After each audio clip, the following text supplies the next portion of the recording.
I got a couple of questions for you, Owen. So today, we saw you at worship. What'd you do after worship today? After today, I just came back from worship with a very happy sermon that I received that is helping me because sermon is to remind us of our mistakes and to turn away from it. I saw the weak part of mine that was in the sermon when I came back from worship after beautiful songs and seeing my brothers and sisters. I decided to go out to buy some bicycles, which I'm going to be shipping to Africa in a container that will carry along my goods. Some are to help my less privileged people back home who do not have a means. Some are for me to make back the money that I've spent on shipping because it's expensive. But what brought me into this container business is the poverty that I see my people back home go through, the hardship that I see the widows, the orphans, the street beggars, the less privileged, those that do not have a means of income are going through.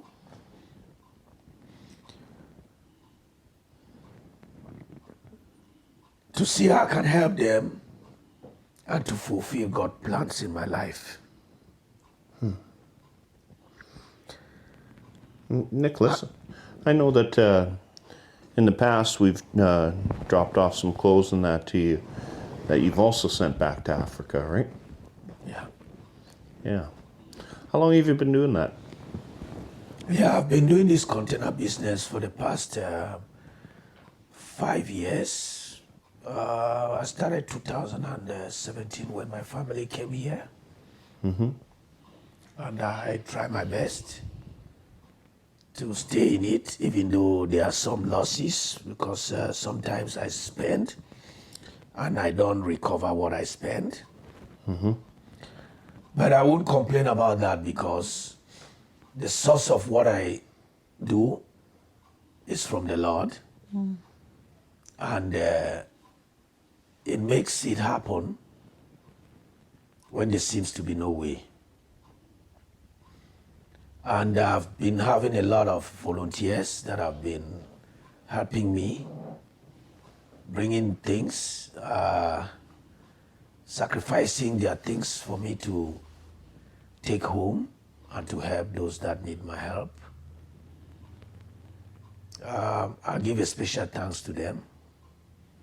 And I believe the desire of doing God's work will not fade from my heart.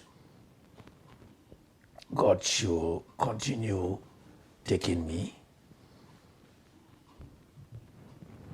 one step at a time until when I will leave the world to go and rest. And my prayer is for me to leave a legacy behind, a legacy of the fruits of my womb, or somebody from anywhere, a child that will decide to take it where I will leave it. All the things that the Lord planned for me to do, I should be able to finish before I leave the world. And those things that I will not be able to do, even in my grave, the younger ones should continue. That is why the Lord says we should train a child in a God-fearing manner, so that the child do not depart in time of old. And if the child continue in the good works, he will receive the blessings promised by the Lord, generation upon generation. So, in your testimony there, you were talking, you didn't bring things quite up to today's date, though. You brought that up to what point?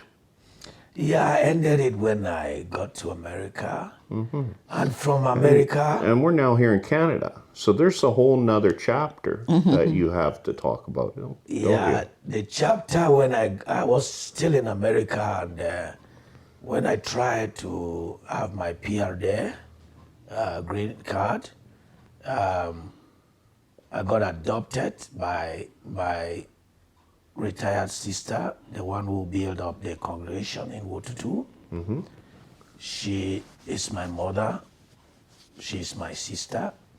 She's my backbone. By name Maggie Blue.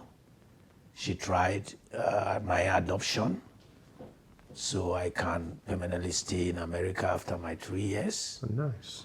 But after extension of 2 years, or 3 more years, I spent 6 years in America, and it was to no avail. 9/11 changed the system of immigration in America. She decided to advise me, take a footstep to Canada. Okay. Well, right now it may not be the opportunity for us, but we would like to reserve the opportunity to come back and talk to you about the next chapter from your time in America to you coming here in Canada, because I know that you shared just a little bit of that with us, and I find it fascinating, and I think others would as well, if you wouldn't mind. Yeah, if you want me to continue, I can still continue. Sure, And let's take a quick short break and let's do that. Sound good. Okay.